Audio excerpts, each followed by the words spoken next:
YouTube channel में आज मैं आपको बताने वाली हूँ कि माँ काली के जन्म की कथा के बारे में, किस प्रकार माँ काली का जन्म हुआ। चैनल को लाइक और सब्सक्राइब अवश्य करें। तो चलिए शुरू करते हैं। कहते हैं कि सभी देवी देवताओं के जन्म की कई कहानियाँ प्रचलित हैं और बिल्कुल इसी तरह माँ काली के जन्म से जुड़ी कई कथाएँ सुनाई जाती हैं। उन सभी कथाओं में से एक कहानी है जो सबसे ज़्यादा प्रचलित है।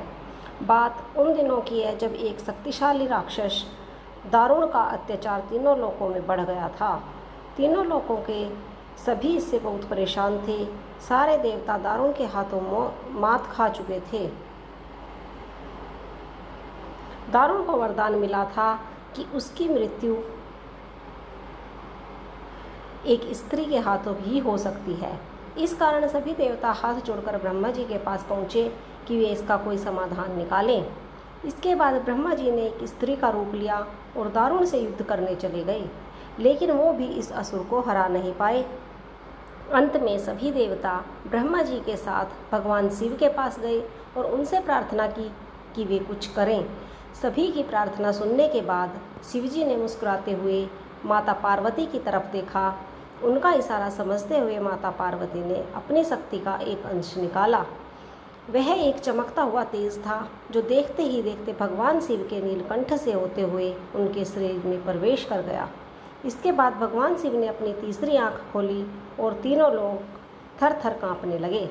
भगवान शिव की तीसरी आंख खुलने के बाद वह शक्ति उनकी उस आंख से बाहर निकली, जिसे देखकर वहाँ सारे देवता घबरा गए। उस शक्ति ने एक विशाल और रौद्र स्त्री रूप ले लिया था। उनका रंग काला सा गहरा और जुबान खून जैसी लाल थी। चेहरे पर आग सा तेज था और माथे पर तीसरी आंख थी। इस तरह राक्षसों को खत्म करने के लिए माँ काली का जन्म हुआ। इसके बाद उन्होंने कुछ ही देर में असुर दारुण और उसकी सेना का नाश कर दिया। उन सभी दानवों को खत्म करने के बाद भी माँ काली का गुस्सा शांत नहीं हो रहा था। इसके बाद उनका गुस्सा शांत करने के लिए भगवान शिव ने एक बच्चे का रूप लिया और उनके सामने आ गए। भगवान शिव को देखते ही माँ काली का गुस्सा शांत हो गया और उन्होंने उस बच्चे को अपनी गोद में उठा लिया। तो इस प्रकार से माँ काली का जन्म हुआ।